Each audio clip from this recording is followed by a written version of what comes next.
Hi there everyone, my name is Tim and welcome to Books Done, Mind, Body and Soul.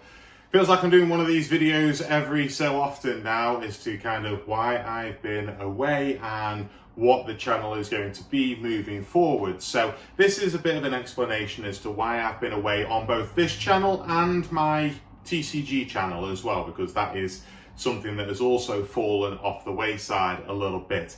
I wanted to go through explaining exactly why I've been away, and I wanted to talk about what is going to happen with the channel moving forwards based on some of the statements that I'm going to be giving you in the early parts of this video. So, why have I been away?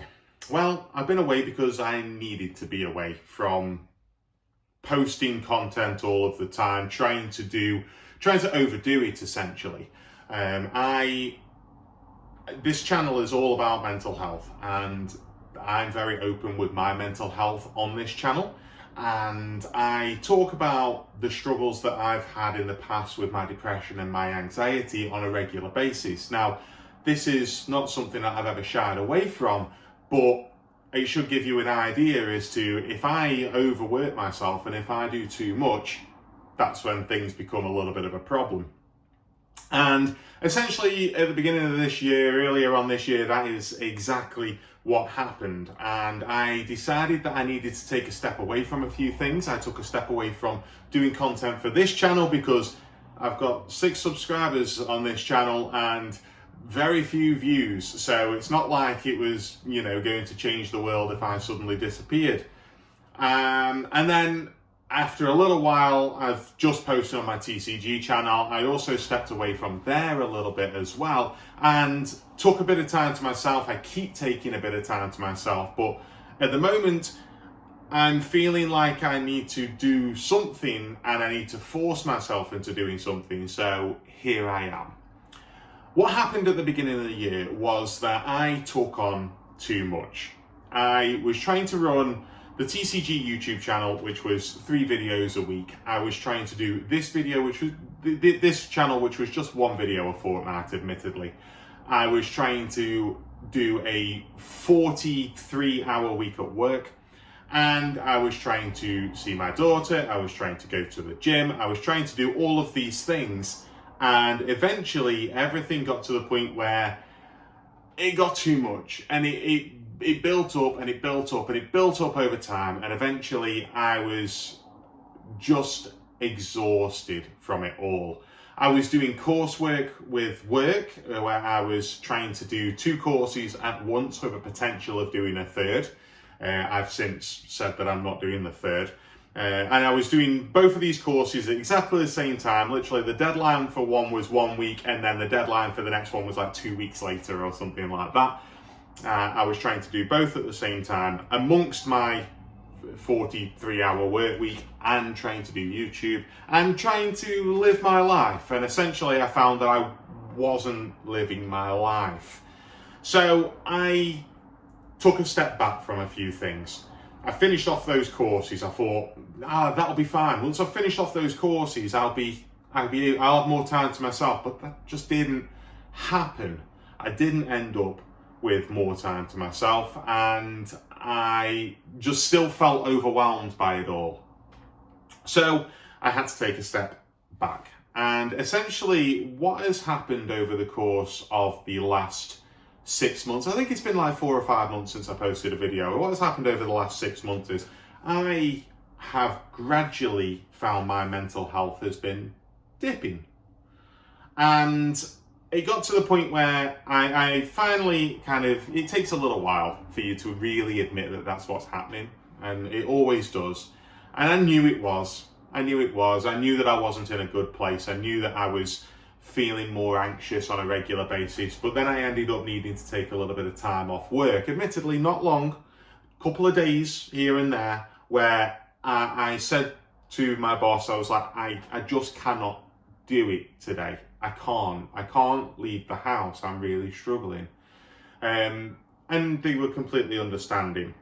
I got a promotion at work. This is before I ended up having the time off for the mental health. And part of the reason why I had the time off for the mental health, because I didn't take well to the promotion. I've had promotions, I've worked in management before. This time I wasn't in the right mind space for it, and I wasn't able to do it to the extent that I would have liked to have done it.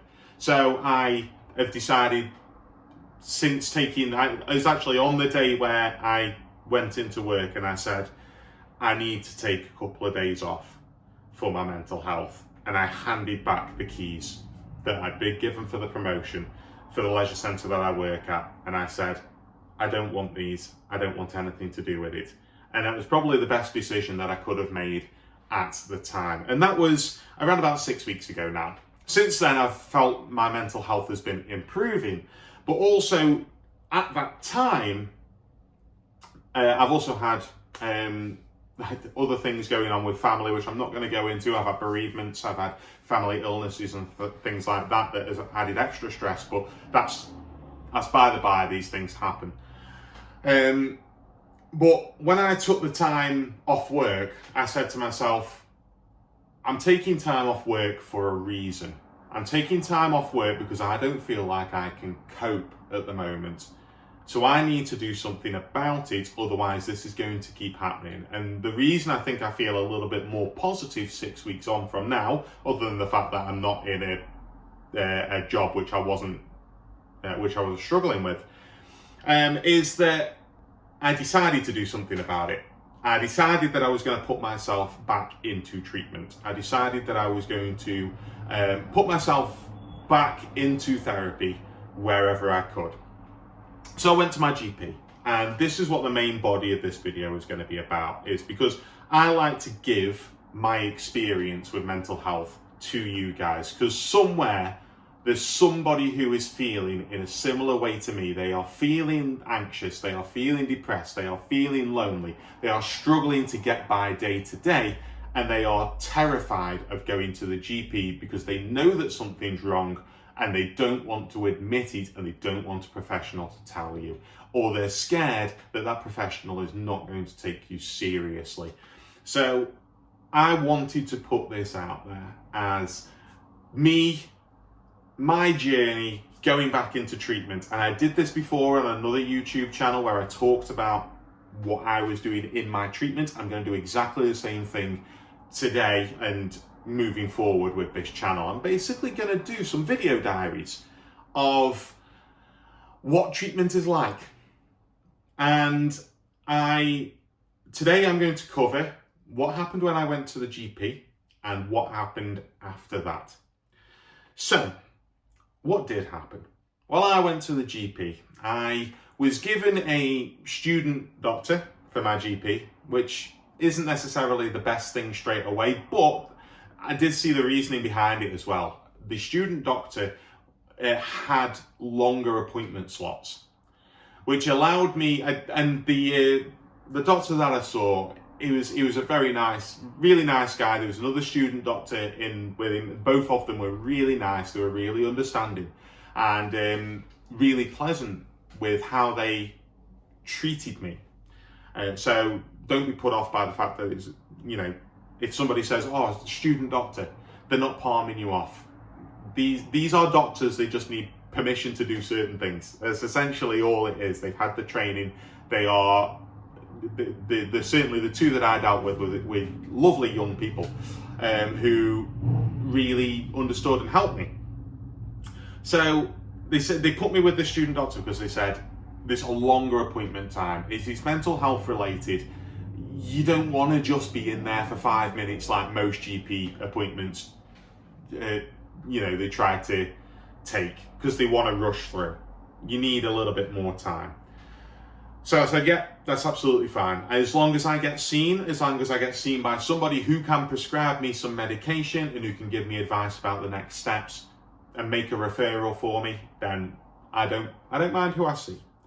Because any GP, I suppose, can understand and any GP can not understand. And thankfully, everybody that I have ever seen with my depression and my anxiety has always understood. I'm not saying that there's not GPs out there that don't understand. There is. But from my experience, every single one that I have seen has been very understanding and wanted to work towards getting me back on track. So during that appointment, what happened? Well, they went through the standard questions that you would perhaps expect from one of these mental health appointments. So I told them about my back history, and I'm on YouTube and I talk about my mental health all of the time. Not all of the time, there hasn't been a video in 5 months. But I'm happy talking about my mental health, and I'm never shy about it. So I told them everything. I told them both everything. I told them what was going on. I told them that it was, I tried to keep it nice and short, but I told them there's stress, there's bereavements, there's ongoing depression, there's generalized anxiety disorder. I said my anxiety has been out of control. It has kept me from leaving the house every now and again. I said that my social life is practically, non-existent. I said a lot of things. Just put it all on the table, and you have to do that because you've got to give them the full idea as to what is going on. What I was told when I was there, and I didn't actually necessarily realise this, although now that I look back, the last time that I did CBT, I actually did this. The GPs in the UK, or in my area, which is Staffordshire Moorlands, they don't do referrals for mental health. The GP, you don't need to go through your GP for a referral for mental health. Now, it is worth going to the GP because they're the ones that can prescribe you antidepressants or anti-anxiety medication. So they're the ones that can do that. And those medications can keep you going until you can get the talking therapy. And the talking therapy, as soon as I left the doctors, I got back home and I rang through for the self-referral line. And they gave me an appointment in 3 weeks after that. And then my first real appointment, it's then been set for 2 or 3 weeks after that. So that's 5-6 weeks where I'm essentially I'm essentially living on a promise that there is going to be help along the way, but I've not got the help available to me. So the medication starts kicking in at that point and guiding you through that part. So it's well worth still going to the GP. They then asked me a load of questions about things, and actually, I don't know whether this was because he's a student doctor and therefore he went really in depth with it. He asked more questions than what any other doctor has ever asked me of these things. He didn't have access to the PHQ-9 and the GAD-7. If you look on the channel, I have explained what those two things are. They are questionnaires that you have to fill in when you are doing talking therapy or when you are going through mental ill health issues. He didn't have those to hand, but he did go through a lot of questions with me about my mental health. Of the obvious ones were there. Straight away, one of the first questions, and if you are, going to find this question difficult, be aware that it will be one of the first questions they ask you. Are you safe? Are you a risk to yourself? Are you a risk to others? Are you going to hurt other people? Are you going to hurt yourself? Are you thinking of ending your life? Those are obviously huge questions, and you have to know that they're going to ask those questions because they will. It is a massive part of it, because if you are at risk, then they have got actions which to take in which to try and speed the process up of getting you the help that you need. Thankfully, for me, I'm not at risk. So that's why my referral can be a little bit slower. It can take its time. I still don't think that a referral in 6 weeks' time is all that bad. And the first initial assessment was for 3 weeks. I don't think that was bad at all. So, and I've had that initial assessment now. So, yeah, they asked me that. He also asked me whether I was having any hallucinations, whether I was seeing or hearing things, whether I was essentially having psychotic episodes, which is something which, I guess with mental health, you're never really fully aware as to what's going on. I've never had psychotic episodes, so I don't know what they feel like. I have witnessed people have psychotic episodes, and they are horrendous to go through, and that's how I know that I've not been through it. But he was asking me all questions about that, as to whether I was having sort of psychosis. He was asking me about my sleep patterns. He asked me about my alcohol intake, my drug use, my cigarette intake, my caffeine intake. So these are all questions to kind of expect that you'll potentially be asked when you are presented with this. And then he kind of put the ball in my court and said, what do you want to do? Are you wanting help? Because you can go to the GP and say all of these things and just want to be shoved some tablets and that's it. And that's fine. If you find the medication works for you, then yeah, that's fine.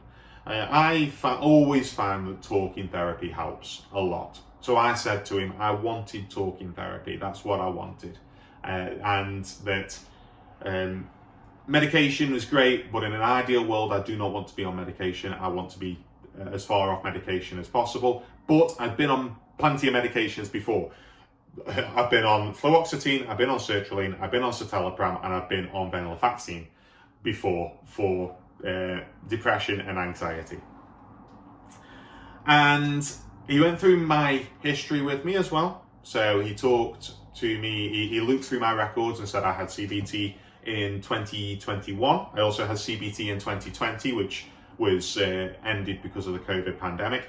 And I had counselling, I want to say 2012, around there, 2012, 2011, a long time ago. And then said about the tablets he was going to put me on, and that I could basically refer myself. They gave me the number to refer myself. They also gave me the number for the crisis team if I felt like I was at the point of no return and I just needed someone to stop things and keep me safe, essentially.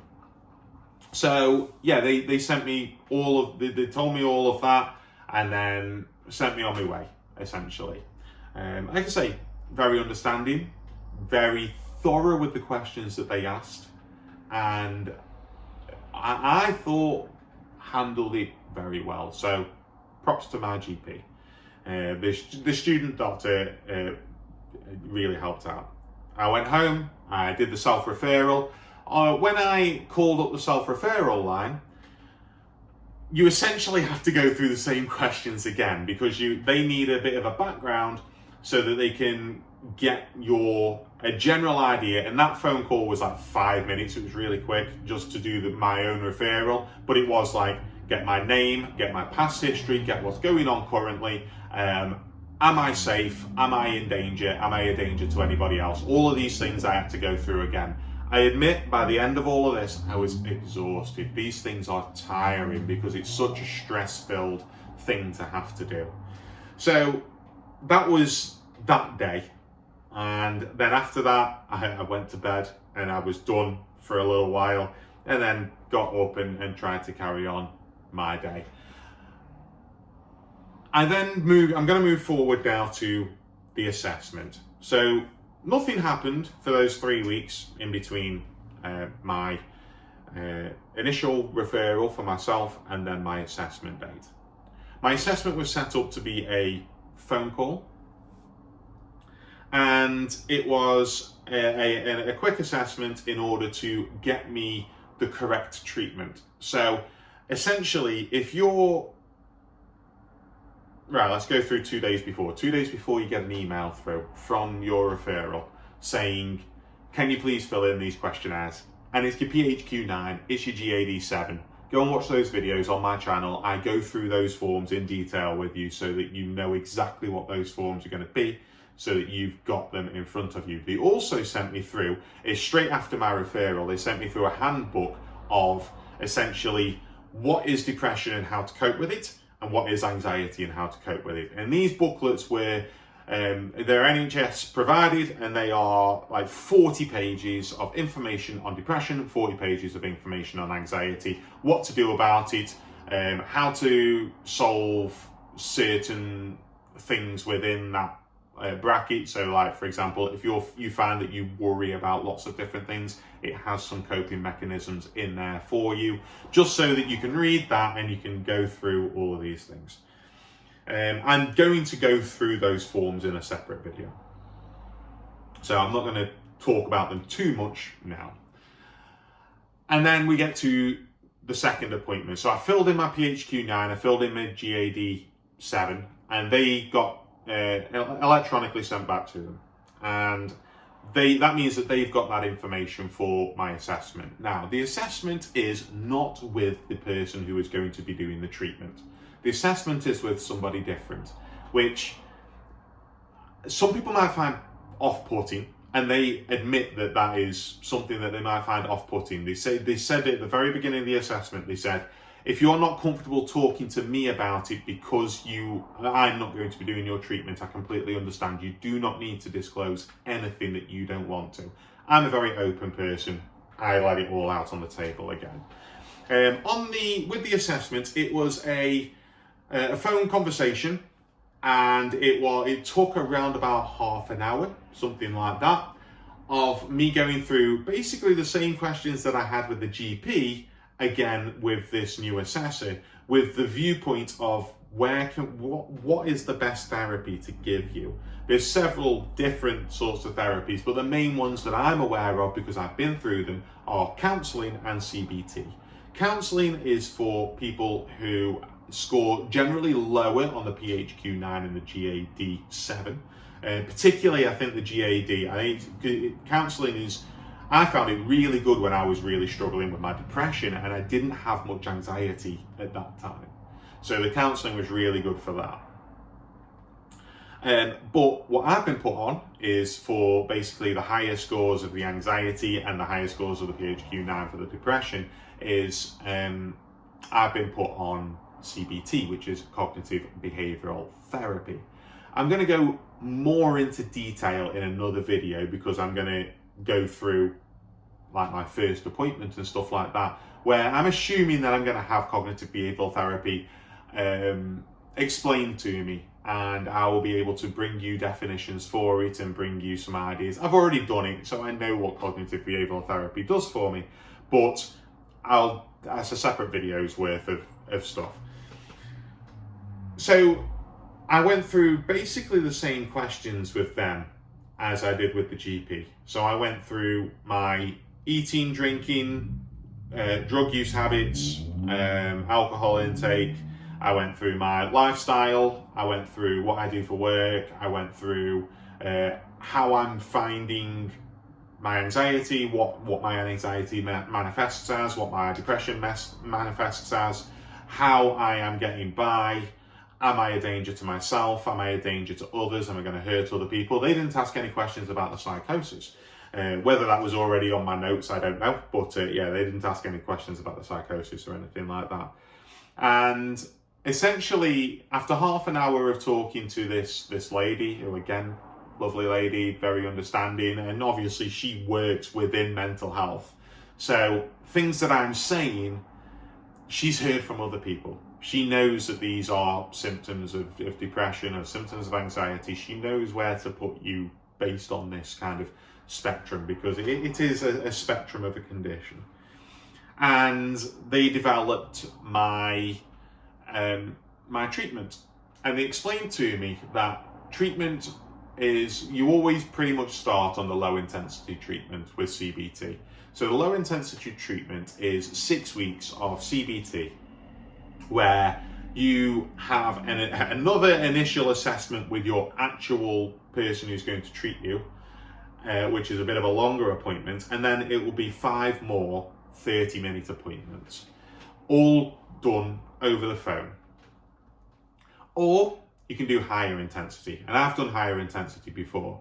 I got put on the higher intensity when I said after the low intensity one that I didn't think it was working so much. So then they lengthen the amount of appointments that you've got, and you then do between 12 and 15, she said, 12 and 15 appointments.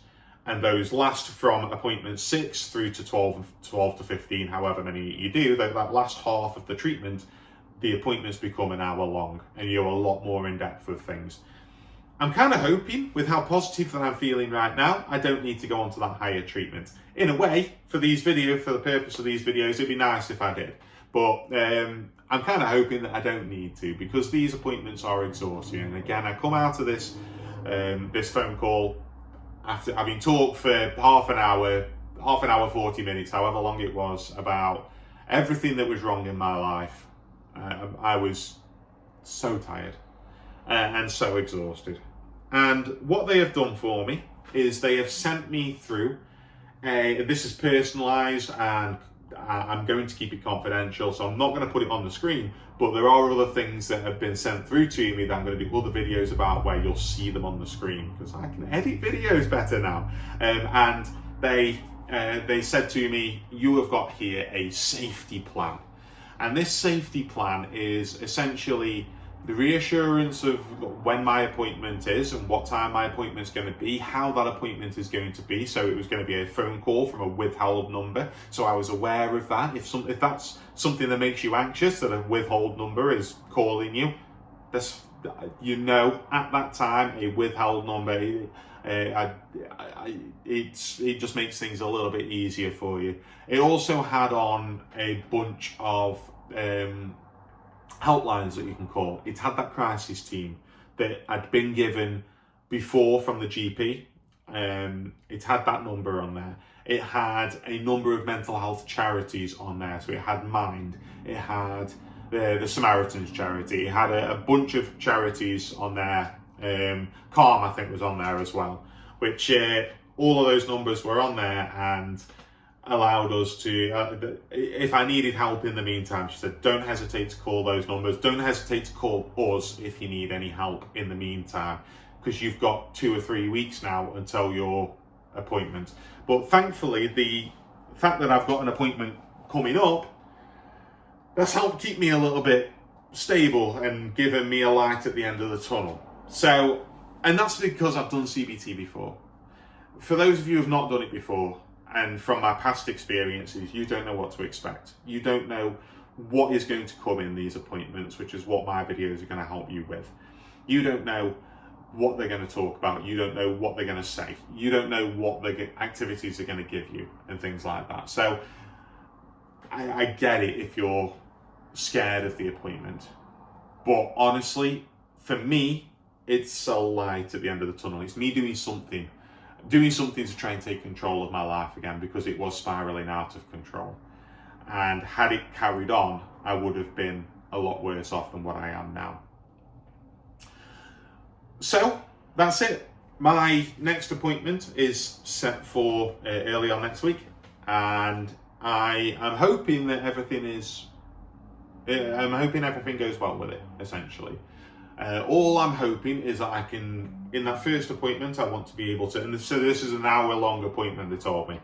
I'm hoping that I can get a rapport with my therapist.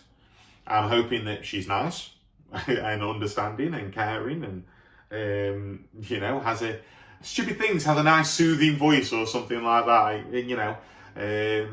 I'm just hoping that I can develop a bit of a rapport with them, that they can understand where I'm coming from with these things, because I think that some of the things that I'm going to say to her are a little bit maybe out of the realms of regular sorts of depression and anxiety and things like that, because I do think that there is some other underlying mental health issue with myself that I'm unsure of and have never been diagnosed with. But these are things that I'm going to go into in more detail with her. I'm going to leave this video off here. Essentially, I wanted to talk to you about the fact that I am going back into treatment, and I want to use that to be able to help you. I'm going to be doing videos about what my appointments entail, what I do on those appointments. I'm going to be quite open with the things that I tell you. I'm going to go through some of those sheets that they sent me through. I'm going to go through some of that information. We're going to do activities kind of together with some of those questions that were provided in those sheets. And hopefully what I am going to bring to the table here is some security for people. Everybody's different. Your treatment will be different to mine. But if you know a little bit ahead of time that this is going to happen, they're going to talk about this, they're going to give you these activities, I think it makes it a little bit easier to see somebody else go through it first. So yeah, that's me done for the day. Thank you very much for watching, everybody. Please do subscribe to the channel if my journey interests you and you want to keep track of what I'm doing. And yeah, thank you very much for watching until the end. I really do appreciate it. Stay safe, and I will see you next time.